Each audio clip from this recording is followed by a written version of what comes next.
Hi John, really nice meeting you on Friday morning. Hope you enjoyed the session and shed a bit more light on the inconsistencies of the ball striking.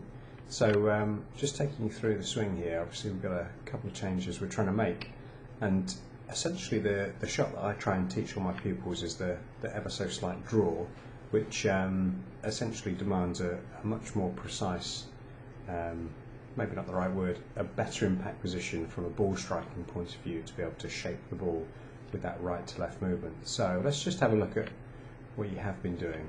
So in terms of the top of the backswing position, I've got a slight issue in the fact that the club face is extremely open at the top of the swing, but also you can see clearly that you're in front of the plane line as you start on the way down.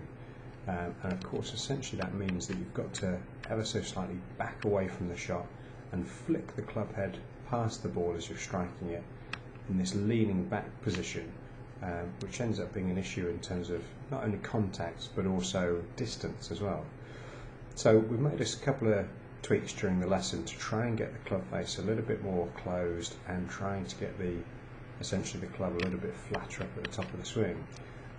So by these couple of slight adjustments, also looking to strike down and through the ball. So if we just imagine we've got maybe an old broken T-peg or something that we're aiming at in front of the ball, to try and make sure that the chest is moving forward and make sure the sternum is in front of the ball as we make contact, but also to make sure that the club is working from underneath the plane line. So we need much more rotation through the hips to set the hands that little bit flatter up at the top of the swing. So trying to get the hands more into this position to get the club working from underneath the plane line with a slightly closed club face, and then of course on the way through trying to make sure that that chest is not rocking back and away from the ball but moving forward as you strike it. We're going to get much better contact, so we're going to start to be able to work on the correct positioning through impact to be able to get that consistent strike on the ball with the better flight. So hopefully you enjoyed the lesson and saw some progress. Certainly there's some lovely shots towards the end, which is great. And I'll send over the details of my winter package, which is just about to come to a close.